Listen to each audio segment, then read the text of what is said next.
Online வந்து ஒன்று create பண்ணுறது கஷ்டம். பட் வந்து ஒரு சிஸ்டம் நம்ம ரெடி பண்ணிட்டோம் அப்படின்னா, நம்ம அதுக்கடுத்து எதுவுமே பண்ண தேவையில்ல. ஆட்டோமேட்டிக்காக அது ரன் ஆகும். அதில் வந்து நமக்கு மணி ஜென்ரேட் ஆகிட்டே இருக்கும். பட் அந்த சிஸ்டமை வந்து நம்ம தானாக ஓட அது வரைக்கும் நம்ம தான் பேஷன்ஸ் ரொம்ப முக்கியம். பொறுமை வேணும். நான் போட்ட உடனே முதல் மாசத்துல எனக்கு வந்து ப்ராஃபிட் வந்துடணும் அப்படின்னு நிறைய பேர் எதிர்பார்ப்பாங்க. நான் 10,000 ரூபாய் போட்டேன், 15,000 வரணும் எனக்கு அப்படின்னு. அப்படிலாம்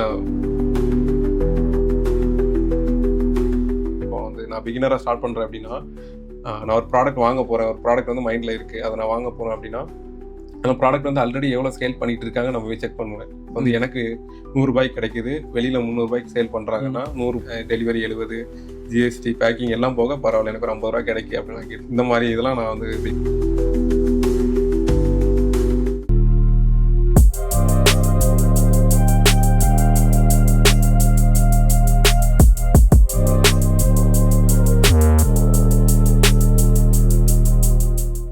ஸோ ப்ராடக்ட் ரிசர்ச்சுக்கு கொஞ்சம் அவங்க எஃபர்ட் போட்டு தான் ஆகணும். ஏன்னா நம்ம ப்ராடக்ட் தான் ஹார்ட்.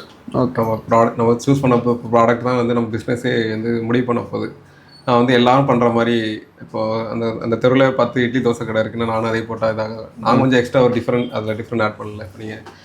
ஸோ அந்த மாதிரி கொஞ்சம் டிஃப்ரெண்ட்டாகவும் சில இடத்துல டிமாண்ட் இருக்கும். பட் வந்து காம்படிட்டர்ஸ் வந்து கம்மியாக தான் இருப்பாங்க. அந்த மாதிரி ஏரியாஸே நிறைய இருக்குது. நம்ம தான் கொஞ்சம் டைம் ஸ்பெண்ட் பண்ணி எக்ஸ்ப்ளோர் பண்ணணும், கொஞ்சம் ரிசர்ச் பண்ணி பார்க்கணும்.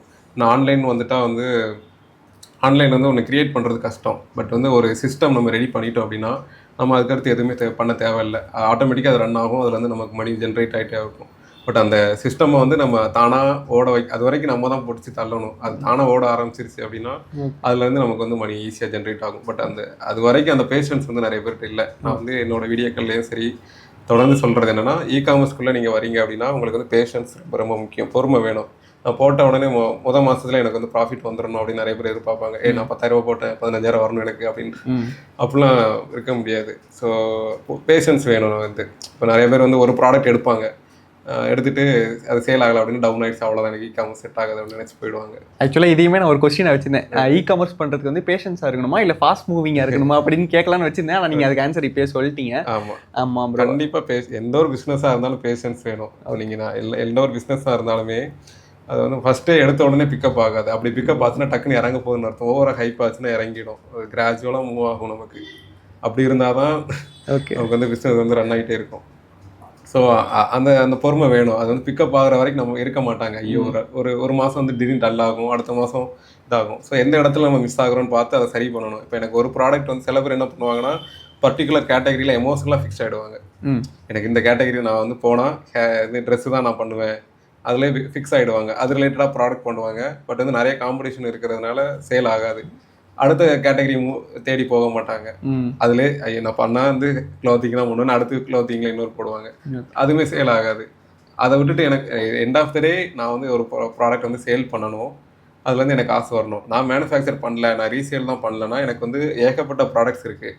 சப்போஸ் இப்போ நான் வந்து மேனுஃபேக்சர் பண்ணுறேன், இந்த துணியை நான் மேனுஃபேக்சர் பண்ணுறேன்னா தான் நான் கவலைப்படணும். ஐயோ நான் வந்து மேனுஃபேக்சர் பண்ணுறேன், இதை எப்படியா சேல் பண்ணணும். நான் அப்படி இல்லை. எனக்கு வந்து மார்க்கெட் முழுக்க வந்து ப்ராடக்ட்ஸ் தான் இருக்குது. நான் எதை வேணால் வாங்கி என்னால் சேல் பண்ண முடியும். நான் ஒரு ரீசேலர் தான். அதனால் ஒரு ப்ராடக்ட் நான் போடுறேன், சேல் ஆகலைன்னா அடுத்த ப்ராடக்ட் போடுறேன். அந்த கேட்டகரியே எனக்கு செட் ஆகலை அப்படின்னா நான் அதுக்கு அடுத்த கேட்டகரி நோக்கி போடுறேன். இந்த மாதிரி நிறைய பேர் பண்ண மாட்டாங்க. ஒரே கேட்டகரியில் சுற்றி வருவாங்க, சேல் ஆகலை அப்படின்னு எனக்கு இ-காமர்ஸ் வரல நினச்சிட்டு போயிடுவாங்க.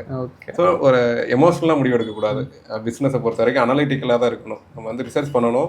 சரி இந்த ப்ராடக்ட் எனக்கு வந்து செட் ஆகலை, நான் வந்து அடுத்த ப்ராடக்ட் தேடி போகிறேன் அப்படின்ற மாதிரி இருந்துச்சுன்னா செட் ஆகும். எண்ட் ஆஃப் பேஷன்ஸ் ரொம்ப முக்கியம். அது அந்த ஆட்டோமேட்டிக்காக அந்த ப்ராடக்ட் ஹிட் ஆகிறதுக்கு ஒரு டைம் வரும். நீங்கள் அது வரைக்கும் ஹார்ட் ஒர்க் போட்டு தான் ஆகணும். அந்த பேஷன்ஸ் ரொம்ப முக்கியம். ஓகே, சரி. இப்போ நீங்கள் சொன்னதெல்லாம் வச்சு நான் பேஷன்ஸாகவும் இருக்கேன், பயங்கர ரிசர்ச்சும் பண்ணுறேன்.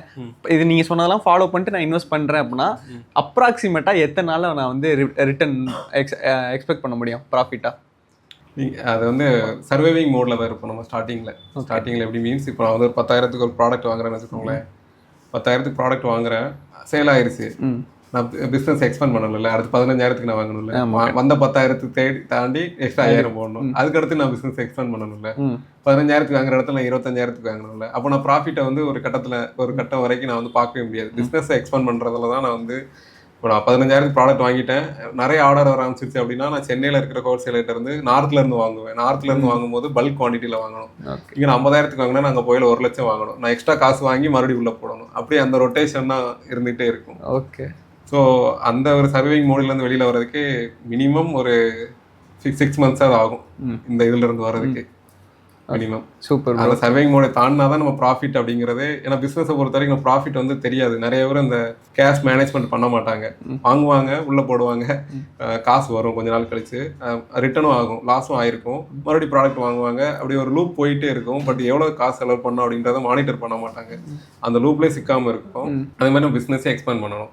ஸோ நமக்கு வந்து உண்மையிலே ப்ராஃபிட் வருதா இல்லையான்னு தெரியாதுக்கு மினிமம் 3 months தான் ஆகும். ஓகே, 3 months கழிச்சு தான் நம்ம டிசைட் பண்ண முடியும். 3 months கழிச்சு நீங்கள் உங்களுக்கு ஓகேவா இருக்குது அப்படின்னா, அந்த ப்ராடக்ட் நல்லா ஆகுது, உங்களுக்கு ப்ராஃபிட் நல்லா வருதுன்னா நீங்கள் கண்டிப்பாக எக்ஸ்பேண்ட் பண்ணலாம் அது. ஓகே, நான் அடுத்த ஒரு கொஸ்டின் கேட்குறேன். உங்களுக்கு ஓகேனா சொல்லுங்கள். ஓகே, உங்களோட ஃபர்ஸ்ட் இன்வெஸ்ட்மெண்ட் எவ்வளோ ப்ரோ?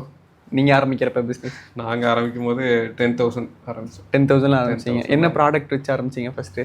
மோஸ்ட்லி இ-காமர்ஸில் அவங்க ப்ராடக்ட்டை சொல்ல மாட்டாங்க யாருமே. ஓகே, அதான் ஃபஸ்ட் நான் சொல்கிறேன். நாங்கள் ஸ்டார்ட் பண்ணும்போது நிறையா ஷாப் விசிட் பண்ணோம். பட் எங்களுக்கு வந்து முன்னாடி வந்து எனக்கு வந்து ஸ்டேஷ்னரியில் ஒரு ஆர்வம் உண்டு. அப்போ பார்க்கும்போது வந்து கொரியன் ஸ்டேஷ்னரியில் ரொம்ப க்யூட்டாக இருக்கும். நீங்கள் பார்த்தீங்கன்னா கொரியன் ஸ்டேஷ்னரி வந்து பசங்க மத்தியில் ரொம்ப இதாக இருக்கும். அப்போ நாங்கள் வாங்கி பண்ணும்போது நிறையா அதுக்கு ஃபஸ்ட்டு கொஞ்சம் நல்லா தான் இருந்துச்சு. அதுக்கப்புறம் நல்லா ஆர்டர் வர ஆரம்பிச்சது கொரியன் ஸ்டேஷனரியிலே. பட் அதுக்கப்புறமும் நாங்கள் வந்து அதே கேட்டகரியில் இல்லை, டிஃப்ரெண்ட் கேட்டகரிஸ் வந்து நாங்கள் மூவ் பண்ண ஆரம்பித்தோம். ஹோம் நீட்ஸ், ஹோம் டெக்கார்ஸ், அந்த மாதிரி நிறையா கேட்டகரிஸ் சூஸ் பண்ணோம். சில இது நம்ம சூஸ் பண்ணுறதுல இப்போ நாங்கள் வந்து எங்ககிட்ட இப்போதைக்கு ஒரு 200+ லிஸ்டிங் இருக்குது. பட் வந்து 200 இருந்துமே எனக்கு 200+ ப்ராடக்ட்ஸ் வச்சுருக்கோம் நாங்கள். பட் எல்லாத்துலேருந்து ஆர்டர் வருமானம் வராது. ஓகே, 200+ கேட்டகரிஸ் வச்சிருந்தாலுமே எனக்கு 2 கேட்டகரி ஆர் மேக்ஸிமம் 5 கேட்டகரி தான் வந்து ஹிட் ப்ராடக்ட் சொல்ல முடியும். ஆர்டர் வந்து டெய்லி ஜென்ரேட் ஆகும். மற்ற கேட்டகரிலாம் வீக்லி ஒரு ஆர்டர், மந்த்லி 2 ஆர்டர், அந்த மாதிரி தான் ரொம்ப ரேராக வரும். ஹிட் ப்ராடக்ட்னா டெய்லி 10 ஆர்டர், ஒரே ப்ராடக்ட் வந்து டெய்லி அடிக்கடி நம்ம வந்து அது எடுத்துக்கிட்டே இருக்கிற மாதிரி இருக்கும் இல்லையா? அந்த மாதிரி ப்ராடக்ட் வந்து கம்மியாக தான் இருக்கும். ஸோ நாங்கள் வந்து ஸ்டார்டிங்கில் 10,000 வச்சு தான் ஆரம்பித்தோம். ஓகே, இப்போ சில டைம் வந்து இந்த அமேசான், ஃப்ளிப்கார்ட், இ-காமர்ஸ் பண்ணுற ஆப்லலாம் வந்து இந்த ஃப்ளாஷ் சேல் அப்படின்னு போட்டுறாங்க பார்த்தீங்களா? அது வந்து எப்படி ஆஃபர் ரேட் இருக்கும்? அது நீங்கள் செல்லராகவே கம்மியான ப்ரைஸில் தான் செல் பண்ணுவீங்களா? இல்லை அது வந்து செல்லர்கிட்ட தான் கேட்பாங்க. என்ன ஆஃபருமே மிடில் மேன் யாருமே காசு கொடுக்க மாட்டாங்க. இப்போ வந்து நான் என்னோட ப்ராடக்ட் வந்து 299 வந்து நான் லிஸ்ட் பண்ணியிருக்கேன் இல்லையா? இப்போ வந்து ரிபப்ளிக் டே சேல் வந்து ரீசெண்டாக நடந்தது இல்லையா? எங்களுக்கு தான் நோட்டிஃபிகேஷன் வரும், உங்கள் ப்ராடக்ட் வந்து 20% நீங்கள் டிஸ்கவுண்ட் கொடுங்க.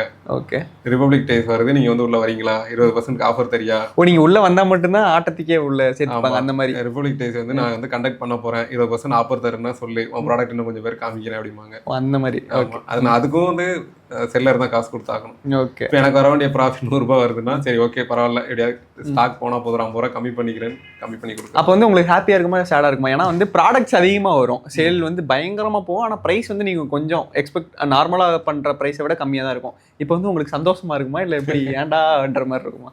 ஒவ்வொருத்தரோட மைண்ட் செட் இருக்கு. இப்போ வந்து எனக்கு சில பேருக்கு வந்து ப்ராஃபிட் நிறைய வரும், எனக்கு சின்ன கம்மியாக 10 ப்ராடக்ட் விற்றா 10,000 ரூபாய் வரும்னு நினைப்பாங்க. சில பேர் அப்படி நினைக்க மாட்டாங்க.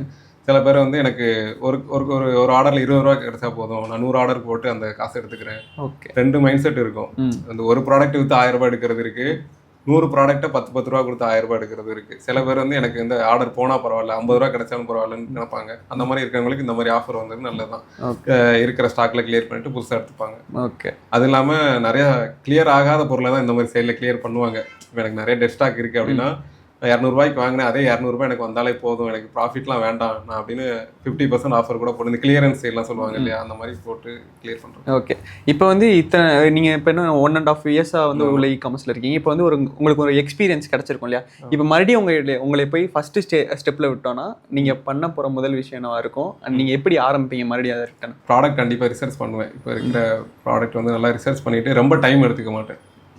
நிறைய பேர் பண்ணுற மிஸ்டேக் என்னன்னா, பார்ப்போம், ரிசர்ச் பண்ணிகிட்டே இருப்பேன், ப்ராடக்ட் ரிசர்ச் பண்ணிகிட்டே பார்த்துக்கிட்டே இருப்பாங்க. 6 மாதம் 1 வருஷம் வரைக்கும் பார்த்துக்கிட்டே இருக்கிறவங்க இருப்பாங்க. பட் வந்து நம்ம வந்து வெயிட் பண்ணிகிட்டே இருந்தால் நம்ம வந்து எதுவுமே கற்றுக்க முடியாது. நான் இன்னும் கொஞ்சம் நாலேஜ் கெயின் பண்ணிக்கிறேன் அப்படின்ட்டு போய்கிட்டே இருக்கும், அந்த லூப்பில் போயிட்டே தான் இருக்கும். நான் என்ன பண்ணுவேன், டக்குன்னு கொஞ்சம் ரிசர்ச் பண்ணணும் தான், ரிசர்ச் பண்ணிட்டு டக்குன்னு ஒரு ப்ராடக்ட் வாங்கி லிஸ்ட் பண்ணி பார்த்துருவேன். நான் எனக்கு லாஸ் ஆனாலுமே அதுலேருந்து எனக்கு ஒரு லெசன் கிடைக்க போகுது. ஸோ ஓகே, இதை எடுத்தால் இப்படி ஆகுதுன்ட்டு இம்மீடியட்டாக ஸ்டார்ட் பண்ணிவிடுவேன். அதுக்கப்புறம் காம்படிட்டர் ஒரு ப்ராடக்ட் கொடுக்குறாங்க அப்படின்னா அவங்கள விட என்னால் எப்படி பெட்டராக கொடுக்க முடியும்னு இப்போ எனக்கு ஒரு ஐடியா கிடைச்சிருச்சு. அவங்க கொடுக்கக்கூடிய ப்ராடக்டே வந்து டிஃப்ரெண்ட்டாக எப்படி ப்ரொஜெக்ட் பண்ணால் எனக்கு ஆர்டர் வரும் அப்படின்ற மாதிரி ஒரு ஐடியா இருக்குது. ஸோ இந்த மாதிரி முதல் பண்ணுற விஷயமே ரொம்ப யோசிக்க மாட்டேன், ஸ்டார்ட் பண்ணிடுவேன். பிகினராக இப்போ நான் பண்ணுறேன் அப்படின்னா, ஏன்னா எல்லாத்தையுமே நம்ம வந்து பார்த்தே கற்றுக்க முடியாது. பார்க்கும்போது நல்லா தான் இருக்கும். இப்போ வந்து கன்சியூம் பண்ணுறது மக்களுக்கு வந்து ரொம்ப பிடிக்குது ஆகிப்போச்சு. ஓகே. பார்த்துக்கிட்டே இருக்கிறது வந்து நம்ம லேர்ன் பண்ணுறோம்னு நினச்சிட்டே இருக்காங்க. அதான் அது உண்மை கிடையாது. நம்ம உண்மையிலே ட்ரை பண்ணி பார்த்தா தான் தெரியும். ஐயோ நம்ம அங்கே எவ்வளோ கற்றுக்கிட்டோம். நம்ம ட்ரை பண்ணும்போது இப்போ நான் எக்ஸாம்பிளுக்கு வந்து லிஸ்டிங் பண்ணுறேன். லிஸ்டிங் பண்ணுறதுக்கு ஒரு வீடியோ பார்க்குறேன் யூடியூப்பில்.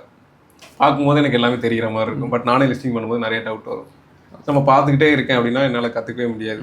இறங்கி பண்ணும்போது அப்படின்னா நம்ம கற்றுக்க முடியாது. ஸோ பிகினராக ஸ்டார்ட் பண்ணுறீங்க அப்படின்னா ரொம்ப யோசிக்காமல் உடனே ஸ்டார்ட் பண்ணிவிடுங்க. அதே மாதிரி நான் சொன்ன மாதிரியான இந்த மாதிரி நான் குவாலிட்டி சொன்னேன் இல்லையா, குவாலிட்டி வந்து விலை கம்மின்றதுனால குவாலிட்டி கம்மியாக எடுத்தேன். அந்த மாதிரி மிஸ்டேக்லாம் பண்ண மாட்டேன். ஆன்லைன்னாலே பக்காவாக வந்து குவாலிட்டியான ப்ராடக்ட் தான் எடுப்பேன். அதே மாதிரி ப்ரைஸிங்லேயும் மக்களுக்கு வந்து நிறைய பேர் தப்பு பண்ண ஆரம்பிச்சிருவாங்க. நம்ம ஒரு ப்ராடக்ட் வந்து சேல் பண்ணும்போது ப்ராடக்ட் நம்ம வாங்குகிற காசு, டெலிவரி, அதுக்கப்புறம் பேக்கிங் பண்ணுற காசு, ஜிஎஸ்டி டேக்ஸும் நம்ம தான் ஆட் பண்ணணும். அதுக்கப்புறம் இப்போ நிறைய பேர் வந்து ஆர்கானிக் ஆர்டர் இருக்கும் வர்றது ரொம்ப ரேர் ஆகிடுச்சு. ஆர்கானிக்கானா நம்ம லிஸ்ட் பண்ணாலே எந்த ஒரு ஆடுமே பண்ணாமல் ஆட் வரதான் ஆர்கானிக்காக சேல் வருது. அது இப்போ ரொம்ப கம்மியாயிடுச்சு. நம்ம தான் வந்து காசு கொடுத்து கொஞ்சம் புஷ் பண்ண வேண்டியதாக இருக்குது. ஸோ அது இந்த எல்லா காஸ்ட்டையுமே ஆட் பண்ணிவிட்டு நம்ம ப்ராஃபிட் வரணும். ஸோ இவ்வளோத்தையும் ஆட் பண்ணதுக்கப்புறமா தான் ப்ராஃபிட் ஆட் பண்ணிட்டு தான் நம்ம சேல் ப்ரைஸ் வைக்கணும். நிறைய பேர் வந்து 200 வாங்குறேன் 250க்கு வந்து போடுறாங்க. ஓகே. டெலிவரிக்கு 70 ரூபா வந்துடும். ஜிஎஸ்டி எவ்வளோ பர்சன்டேஜ் இருக்கு, பேக் பண்ணுவோம். நம்ம ஓன் காஸ்ட்டில் தான் பேக் பண்ணி ஆகணும். இது எல்லாமே சேர்த்ததுக்கப்புறமா தான் நம்ம வந்து சேல் ப்ரைஸை ஃபிக்ஸ் பண்ணணும். நிறைய பேர் இது தெரியாமலே சேல் ப்ரைஸ் ஃபிக்ஸ் பண்ணி அவங்களுக்கு தெரியாது அவங்களுக்கு லாஸில் அவங்க சேல் பண்ணிட்டு இருக்காங்கன்னு. ஸோ உள்ளே வரும்போதே உங்களோட நீங்கள் வாங்க போகிற ப்ராடக்ட் வந்து ஆல்ரெடி ஆன்லைனில் எவ்வளோ சேல் ஆகிட்டு இருக்குன்னு நான் பார்ப்பேன். இப்போ வந்து நான் பிகினராக ஸ்டார்ட் பண்ணுறேன் அப்படின்னா, நான் ஒரு ப்ராடக்ட் வாங்க போகிறேன், ஒரு ப்ராடக்ட் வந்து மைண்டில் இருக்குது, அதை நான் வாங்க போகிறேன் அப்படின்னா அந்த ப்ராடக்ட் வந்து ஆல்ரெடி எவ்வளோ சேல் பண்ணிட்டு இருக்காங்க நம்ம போய் செக் பண்ணுவேன். வந்து எனக்கு 100 ரூபாய்க்கு கிடைக்குது, வெளியில் 300 ரூபாய்க்கு சேல் பண்ணுறாங்கன்னா 100 டெலிவரி 70, ஜிஎஸ்டி பேக்கிங் எல்லாம் போக பரவாயில்ல எனக்கு ஒரு 50 ரூபா கிடைக்கு அப்படின்னு வாங்கிட்டு இந்த மாதிரி இதெல்லாம் நான் வந்து பிகினராக ஃபாலோ பண்ணுவேன். இப்போ ஸ்டார்ட் பண்ணுறதா இருந்தால். ஓகே. இப்போ உங்ககிட்ட கற்றுக்கிட்ட நாலேஜ் வச்சு நான் போயிட்டு ஒரு பிஸ்னஸ் ஸ்டார்ட் பண்ணுறேன்னு வச்சுக்கோங்க. ஆனால் நான் இப்போ வந்து ஒர்க்குக்கும் போயிட்டு இருக்கேன், இது ஸ்டார்ட் பண்ணுவோம் அப்படின்னு நினைக்கிறேன். இப்போ ஒர்க் போயிட்டு என்னால் பண்ண முடியுமா? ஒர்க் போயிட்டே பண்ணலாம் ஆக்சுவலாக. பட் என்ன ஒன்றுனா 2 மெத்தட் இருக்குது. அமேசான், ஃப்ளிப்கார்ட் எல்லாத்துலேயுமே, மீஷோவில் இல்லாது இப்போதைக்கு. அமேசான், ஃப்ளிப்கார்ட்டில் 2 மெத்தட் இருக்குது. நம்மளே ஈஸி ஷிப் சொல்லுவாங்க, செல்ஃப் ஷிப் சொல்லுவாங்க. எஃபிஏன்னு ஒன்று இருக்குது. எஃபிஏனா வேர்ஹவுஸ்க்கு அனுப்புறது. என்னோட ப்ராடக்ட் எல்லாத்தையும் நான் வாங்கிட்டு அமேசானோட வேர்ஹவுஸ் வந்து சென்னையில் இருக்குது, கோயம்புத்தூரில் இருக்குது, வேறு ஸ்டேட்லலாம் இருக்குது. நான் அவங்களுக்கு வந்து அனுப்பிடுவேன். இங்கே வந்து அமேசானில் பார்க்கும்போது உங்களுக்கு தெரியும், ப்ரைம் டேக்லாம் கொடுத்துருப்பாங்க. ப்ரைம் டேக்கு நெக்ஸ்ட் டேக் டெலிவரிலாம் இருக்கும். அவங்களாம் வேர் ஹவுஸில் வச்சுருப்பாங்க. இப்போ நான் சென்னையிலேருந்து பண்ணும்போது சென்னை வேர் ஹவுஸ்லேருந்து எனக்கு உடனே வந்துடும். அந்த மாதிரி ஒரு மெத்தட் இருக்குது. அதுக்கு வந்து நீங்கள் வந்து இந்த மாதிரி ஒர்க் போயிட்டே பண்ணலாம். ஏன்னா நீங்கள் வந்து ப்ராடக்ட்டை மொத்தமாக பல்காக வாங்குறீங்க, வேர் ஹவுஸ்க்கு அனுப்பிடுவீங்க. அவங்க வந்து ஆர்டர் வந்தால் வேர் ஹவுஸில் இருக்கிறவங்க வந்து ஆர்டரை ப்ராசஸ் பண்ணி அவங்களுக்கு அனுப்பிடுவாங்க. அதுலேருந்து அமௌண்ட் நமக்கு வந்துடும். 2வது மெத்தட் வந்து ஈஸி ஷிப்னு ஒரு மெத்தட் இருக்குது. அது வந்து என்னென்னா, ஆர்டர் வரும் அமேசானில், நம்ம தான் பேக் பண்ணி வச்சுருக்கணும். அமேசான் டெலிவரி பாய் வந்து வாங்கிட்டு போயிடுவாங்க. அது 2வது மெத்தட்.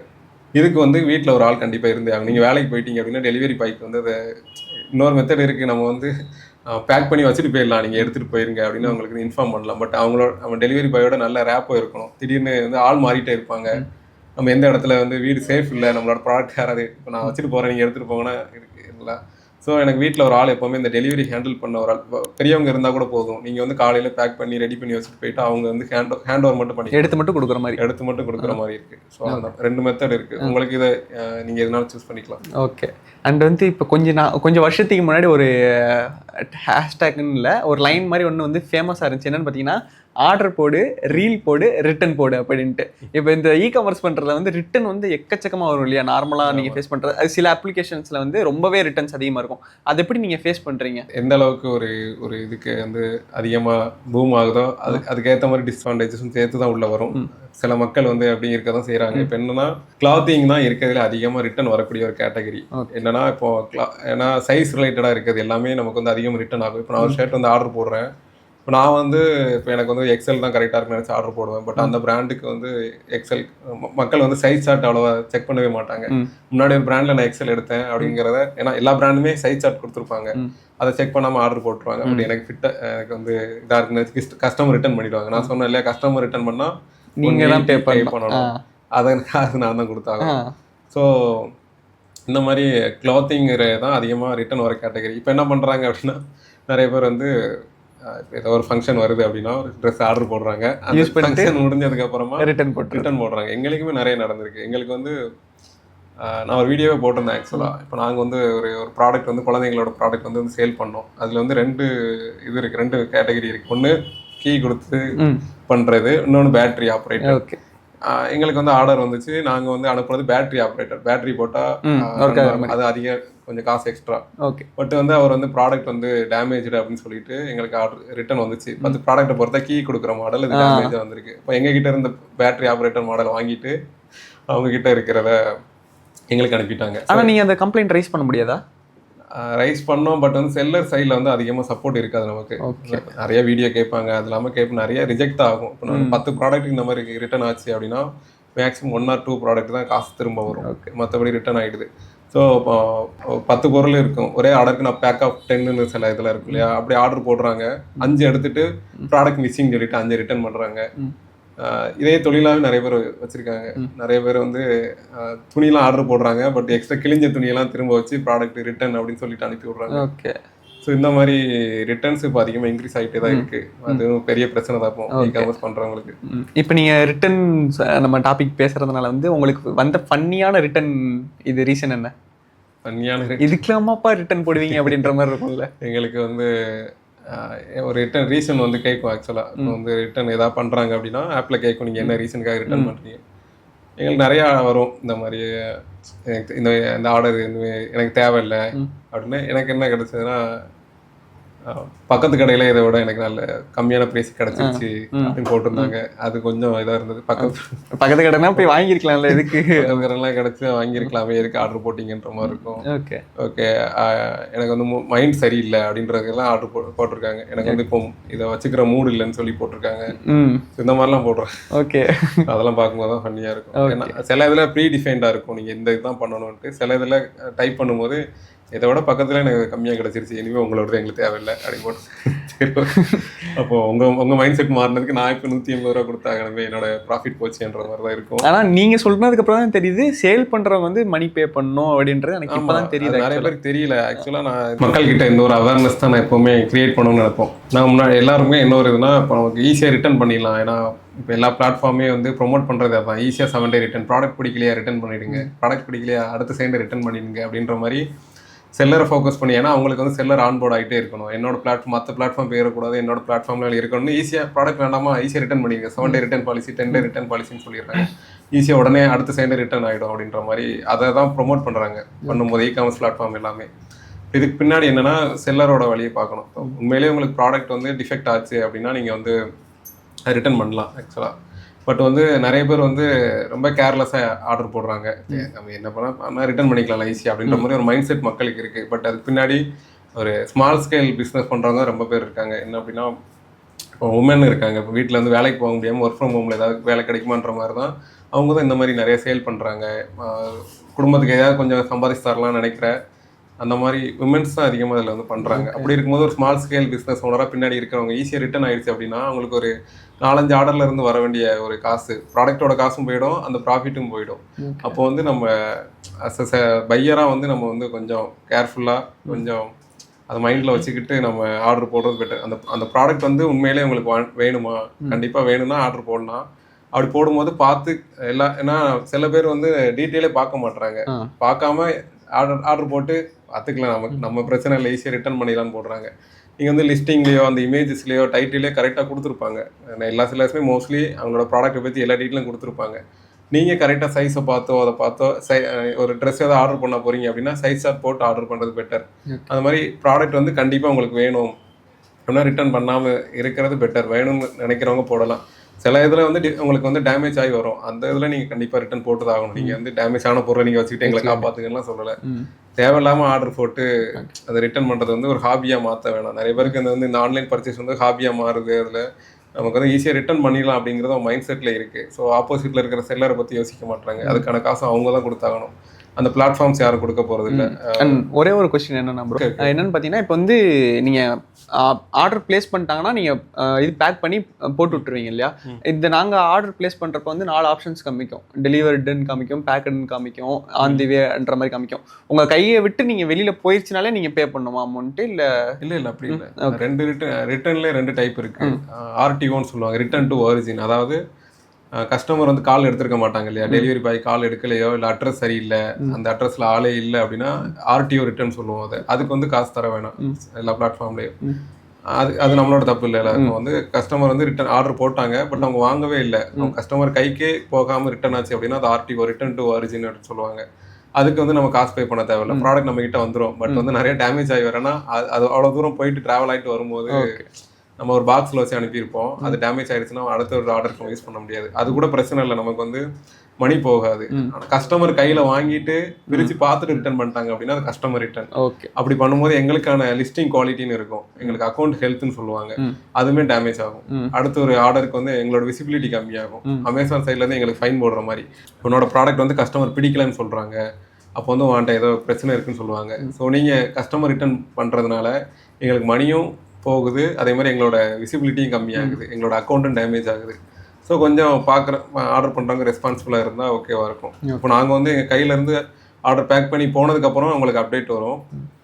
அதான் சொல்கிற மாதிரி கஸ்டமர் ரிட்டர்ன் ஆச்சுன்னா எங்களுக்கு 2 சைடும் பாதிப்பு இருக்குது. அதனால கொஞ்சம் ரெஸ்பான்சிபிளாக மக்கள் இருந்தால் நல்லாயிருக்கும். கொஞ்சம் செல்லர் சைட்லேருந்து யோசிச்சு பார்த்தா, ஏன்னா ஆப்போசிட்டில் இருக்கிறவங்க நம்மள மாதிரி ஒரு ஸ்மால் பிஸ்னஸ் ஓனர் இருக்காங்கன்னு பார்த்து நீங்கள் பண்ணுறது பெட்டர்.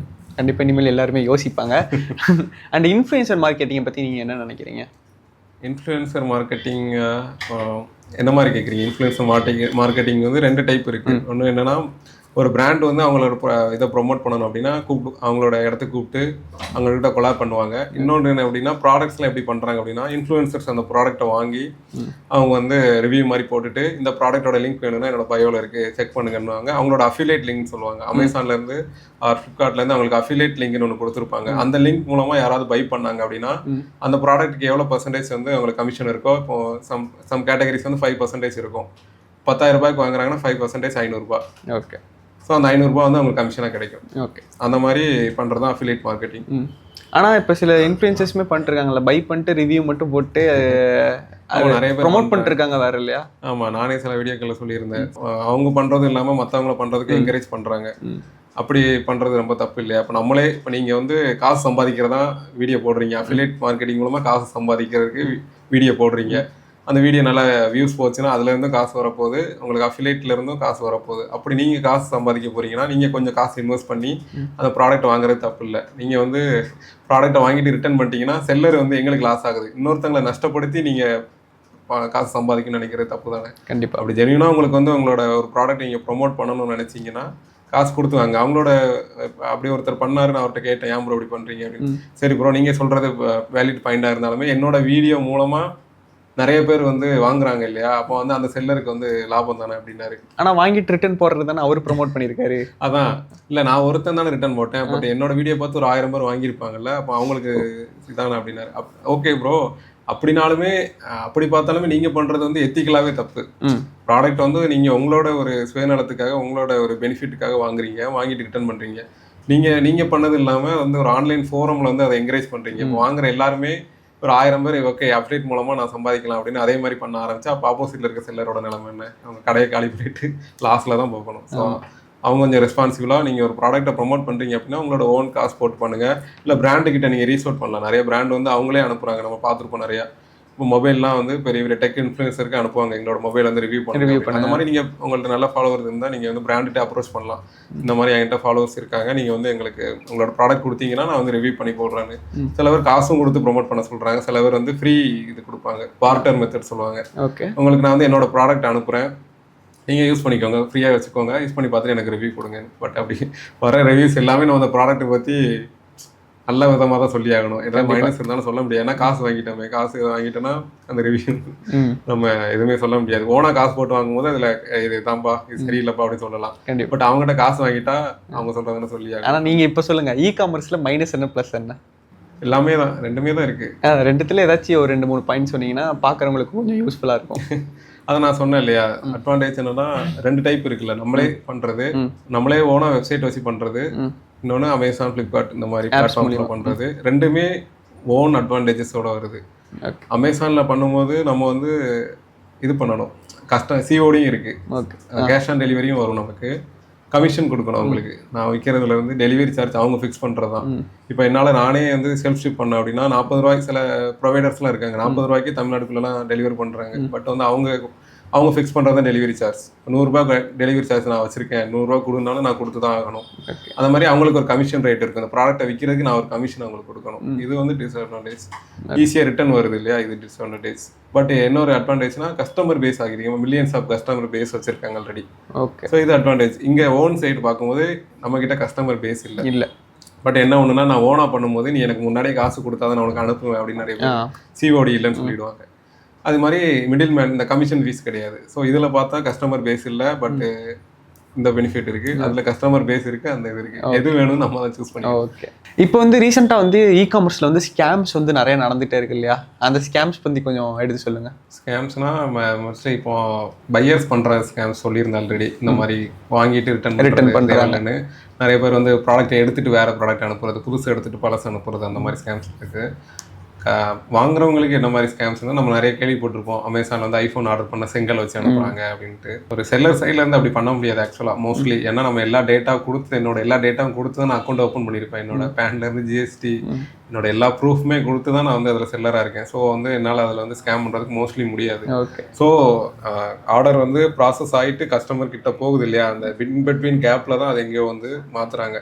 இப்போ அதுக்காக தான் வந்து எல்லாருமே ஒவ்வொரு இப்போ மொபைல் பிராண்டுமே பார்த்தீங்கன்னா, இந்த சீல் லைட்டாக ஓப்பனாக இருந்தால் கூட நீங்கள் அக்செப்ட் பண்ணாதீங்க, இந்த பேக்கிங் வந்து ரொம்ப பக்காவாக இருக்கணும். அவங்க இந்த மாதிரி சேஃப்டி கன்சர்ன்ஸ் வந்து இன்க்ரீஸ் பண்ணிட்டே போகிறாங்க. இந்த லேபிள் கண்டிப்பாக இருந்தால் தான் நல்லா ஸ்டிக் பண்ணி கொடுத்துருக்காங்க. இந்த பிராண்ட் லேபிள் வந்து லைட்டாக டியராக இருந்தால் நீங்கள் வந்து அக்செப்ட் பண்ணாதீங்கன்னு இருக்காங்க. அண்ட் இப்போ ரொம்ப காஸ்ட்லியான பொருள்னா வந்து ஓப்பன் பண்ணி பார்த்துட்டு நீங்கள் ஆர்டர் பண்ண டெலிவரிலாம் இது இன்ட்ரோடியூஸ் பண்ணியிருக்காங்க. அவங்களே நம்ம கண்ணு முன்னாடி ஓப்பன் பண்ணி ரிவ்யூ பண்ணி காமிச்சிருவாங்க. அப்படி இருக்குது. என்ன ஆகுதுன்னா, இப்போ இடையில மிடில் மேன் நிறைய பேர் இருக்காங்களே, ஒரு ஆர்டர் ப்ராசஸ் ஆகிறதுக்கு இடையில இருந்து நிறைய பேர் ஒர்க் பண்ணுறாங்க. ஸோ அங்கே மேபி அவங்க வந்து ப்ராடக்ட் வந்து மாற்றுறதுக்கு கூட நிறைய சான்சஸ் இருக்குது. இப்போ அதனால தான் என்ன ப்ராடக்ட் உள்ளே இருக்குன்னே தெரியாத மாதிரி கூட மாற்றுறாங்க. வெளியில் வந்து QR கோட் மட்டும்தான் இருக்கும். ஸ்கேன் பண்ணிங்கன்னா இந்த அட்ரஸில் வந்து உங்களுக்கு டெலிவரி பண்ணுற மாதிரி இருக்குன்ற மாதிரி. ஏன்னா உள்ளே என்ன பொருள் இருக்குது, எவ்வளோ வேல்யூபிளான பொருள் இருக்குன்னு அவங்களுக்கு தெரிய வந்துச்சுன்னா, மேபி பரவாயில்ல, ஒரு 50,000க்கு ஒருத்தான ப்ராடக்ட் இருக்குது, நம்ம வந்து எடுத்துக்கலான்ற மாதிரி அவங்களுக்கு ஒரு மைண்ட் செட் வருதுன்னு அது அவங்க சைடில் இருந்தும் சில இதெல்லாம் கொண்டு வந்துட்டு தான் இருக்காங்க. இப்போ அந்த ஆர்டரோட வேல்யூ தெரியல அப்படின்னா என்னதான் இருக்குது, அது ரிஸ்க் எடுக்க வேண்டாம் நினச்சிருவாங்களா. இப்போ மேபி 300 ரூபா ப்ராடக்ட் கூட இருக்கலாம், இதை எடுத்து நமக்கு எதுக்கு ரிஸ்க்கு அப்படின்னு அந்த ஆர்டர் வேல்யூ தெரியாத மாதிரி மாற்றிருக்காங்க. ரீசெண்டாக ஒரு வேர் ஹவுஸில் என்ன நடந்துச்சு அப்படின்னா, நியூஸில் வந்துச்சு. வேர் ஹவுஸில் ஒர்க் பண்ணுற ஒருத்தர் அவங்க வீட்டிலேருந்து ஆர்டர் பண்ண சொல்கிறாரு. அந்த ஆர்டர் ஐடி வச்சு ஒரு 300 ரூபா பொருளை வந்து ஆர்டர் பண்ணிட்டு அதில் இந்த ஐஃபோன் அந்த மாதிரி காஸ்ட்லியான பொருளை வச்சு அனுப்பி விட்டுருவாரு. அவர் வீட்டுக்கு தான் அந்த ஆர்டர் போகும். இது ஆக்சுவலாக நடந்துச்சா? நம்ம நடந்து நியூஸ்லாம் வந்துச்சு. இப்போ கம்மியான ஒரு 300 ரூபாய் 400 ரூபாய்க்கு ஒருத்தான பொருள் ஆர்டர் போட்டு அந்த ஆர்டர் ஐடிக்கு வந்து பெரிய அதிகமாக அமௌண்ட் இருக்கிற பெரிய பெரிய ப்ராடக்ட்ஸ் அனுப்பிடுறாரு. அப்போ அந்த மாதிரி நிறைய போயிட்டு இருக்கும்போது ஒருத்தர் வந்து இதே மாதிரி டிடர்ஜென்ட்டாக ஏதோ ஆர்டர் பண்ணியிருக்காரு. அவர் வேற ஒரு ப்ராடக்ட் ஆர்டர் பண்ணியிருக்காரு, சம்மந்தமில்லாம அவருக்கு ஐஃபோன் போயிருக்கு. ஓகே. அவர் வீட்டுக்கு அனுப்ப பதிலாக இந்த ஆர்டர் ஐடி மாறி அவர் என்ன, நான் இதை ஆர்டர் பண்ணவே இல்லை, எனக்கே இந்த மாதிரி இவ்வளோ காஸ்ட்லியான ப்ராடக்ட் வந்திருக்குன்னு அவர் ரைஸ் பண்ணுறாரு. கம்ப்ளைண்ட் ரைஸ் பண்ணும்போது தான் தெரியுது, ஓகே இந்த மாதிரி ஒரு ஸ்கேம் வந்து வேறு ஸ்கூலில் ரன் ஆகிட்டு இருக்குன்னு அவரை நடவடிக்கை எடுத்தாங்க. ஸோ செல்லர்கிட்ட இருந்து பையர்கிட்ட போகும்போது இடையில இருக்கிறவங்களும் இந்த மாதிரி சில இது பண்ண தான் செய்கிறாங்க. ஸோ அது வந்து செல்லர் தான் இப்படி தப்பாக அனுப்புனாருன்னு வாங்குறவங்க மைண்ட் செட்டில் இருக்கும். இப்போ இடையில இருக்கிறவங்க பண்ணாலும் தெரியாது, எங்கே தப்பு நடக்குது நமக்கு சரியாக தெரியாது. ஸோ அதை சரி பண்ணுறதுக்கும் நடவடிக்கைகள் எடுத்துகிட்டு தான் இருக்காங்க. பார்க்கலாம், போக போக சரி பண்ணலாம். ஓகே. இந்த மாதிரி மிஸ்டேக்ஸ் நடக்குது, ஆனால் வந்து அதுக்கு வந்து செல்லர் வந்து பொறுப்பு இல்லை அப்படின்னு வருமா, இல்லை வந்து அந்த ப்ராடக்ட் டெலிவரி ஆகிட்டு கம்ப்ளைண்ட் ரைஸ் ஆனதுக்கப்புறம் நீங்கள் தான் செல்லர் தான் ஃபுல்லாக பொறுப்பு ஏற்றுக்கணுமா? அது வந்து ப்ராப்பராக கனெக்ட் ஆச்சு, ஓகே ப்ராப்பராக கண்டுபிடிச்சிட்டாங்க அப்படின்னா செல்லர் பக்கம் வராது மோஸ்ட்லி. சம்டைம்ஸ் வந்து நம்மளையும் தாண்டி சில மிஸ்டேக்கள், சில தவறுகள் நடக்க தான் செய்யும். அதுக்கு வந்து அந்தந்த பிளாட்ஃபார்ம்ஸ் சம்டைம்ஸ் வந்து நமக்கு ரீஃபண்ட் தராங்க. ஃபுல்லாக தரலனாலுமே பாதி தருவாங்க. சில இதெல்லாம் வந்து டெலிவரியில் காணாமல் போயிடும். எங்களுக்கு நிறைய ப்ராடக்ட் வந்து கஸ்டமர்கிட்ட ரீச் ஆகாது, பட் எங்ககிட்டே வந்திருக்காது. என்னன்னு பார்த்தா மிஸ் ஆயிருக்கும். அது நடுவில் தெரியாம டெலிவரி ஹப்ல இருந்து எங்கேயும் மாறும்போது நிறைய ப்ராடக்ட் மிஸ் ஆயிருக்கும். அது கிளைம் பண்ணவே முடியாது, எங்க போச்சுன்னே தெரியாது. அவங்களுக்கும் தெரியாது, எங்களுக்கும் தெரியாது. நிறைய நேரம் எங்களுக்கு வந்து போன வாரமே வர வேண்டிய ப்ராடக்ட் 1 மாசம் கழிச்சு கூட வந்திருக்காது. நாங்கள் பார்க்கும்போது தான் தெரியும் என்ன ப்ராடக்ட் வரவே இல்லை அப்படின்னு செக் பண்ணும்போது, சரி ஓகே அவ்வளோதான், எங்கேயும் மிஸ் ஆயிடுச்சு, எரர் ஆயிடுச்சு, சரி வேணா நான் உங்களுக்கு ரீஃபண்ட் தரேன் அப்படின்னா அவங்க சைட்ல இருந்து மேபி நமக்கு ரீஃபண்ட் வருது. அந்த மாதிரி ஏதாச்சும் சம்பவம் நடந்திருக்கு உங்களுக்கு வந்து கொஞ்சம் நாள் கழிச்சு இது வரவே வராதுன்னு நினச்சப்போ ரொம்ப நாள் கழிச்சு வந்திருக்கும் அப்படின்ற மாதிரி ஏதாச்சும் நடந்திருக்கா? ரொம்ப நாள் கழிச்சு வராது, வரவே வராதா டெலிவரி ஹப்ல இருந்து வர. ஏன்னா நீங்க வந்து நிறைய டெலிவரி ஹப்லாம் போய் பார்த்தீங்கன்னா அங்க போட்டு குமிச்சு வச்சிருப்பாங்க அந்த மாதிரி லாஸ் ஆனதெல்லாம். அப்படி வரலன்னா நம்ம வந்து ப்ராப்பரா கிளைம் பண்ணி வாங்கிக்கணும். நிறைய பேர் பண்ண மாட்டாங்க. இ-காமர்ஸ்க்குள்ள வரும்போது இதையும் பண்ணணும், நம்ம ட்ராக் பண்ணணும். நமக்கு வந்து திரும்ப ஒரு ப்ராடக்ட் வந்து சரியா கஸ்டமர் ரீச் ஆகல அப்படின்னா அது எங்க இருக்குன்னு நம்மளும் ட்ராக் பண்ணி அதுக்கான காசு வாங்கணும். ஏன்னா நம்ம காசு தானே அது. நம்ம வந்து அதை யோசிக்காமல் நம்ம பிஸ்னஸ் பண்ணிட்டே இருக்கும்போது நமக்கே தெரியாமல் லாஸ் ஆகிட்டே இருக்கும். ஸோ அதையும் நம்ம ரொம்பவே நன்றி ப்ரோ, ரொம்பவே சூப்பரான நாலேஜ் எனக்கு வந்து கொடுத்தீங்க. அண்ட் ஆடியன்ஸுக்குமே வந்து ரொம்பவே நன்றி ஃபுல் வீடியோ பார்த்ததுக்கு. அண்ட் இந்த மாதிரி அடுத்த இன்ட்ரெஸ்டிங்கான பாட்காஸ்ட்டில் வந்து உங்களை சந்திக்கிறேன். அதுவரை உங்களிடம் வந்து விடைபெறுவது நான் உங்கள் Srivanth and Manikandan. Signing off from corporate தளம் 25. சென்று வருகிறோம், வென்று வருகிறோம். இந்த இன்டர்வியூக்கு நான் இன்வைட் பண்ணுறதுக்கு ரொம்ப தேங்க்ஸ். அந்த மாதிரி இ-காமர்ஸ் ரிலேட்டடாக என்ன ஒரு டவுட் இருந்தாலுமே நீங்கள் எங்ககிட்ட கேட்கலாம். நாங்கள் வந்து எப்பவுமே எக்ஸ்பிளைன் பண்ணுவோம். இ-காமர்ஸ்குள்ளே வர போகிறீங்க, உங்களுக்கு ரொம்ப டவுட் இருக்குது, 6 நாளைக்கு தேவைப்படுச்சு அப்படின்னா எங்களோட பேஜஸில் வந்து நாங்கள் தொடர்ந்து இ-காமர்ஸ் ரிலேட்டடான கண்டென்ட்ஸ் போட்டுட்ருக்கோம். நீங்கள் விசிட் பண்ணி பார்க்கலாம். என்ன டவுட் இருந்தாலுமே இமெயில் ஐடி எல்லாமே கொடுத்துருக்கோம். உங்களோட டவுட்ஸ் நீங்கள் அதில் கேட்டாலுமே உங்களுக்கு நாங்கள் எக்ஸ்பிளைன் பண்ணுவோம்.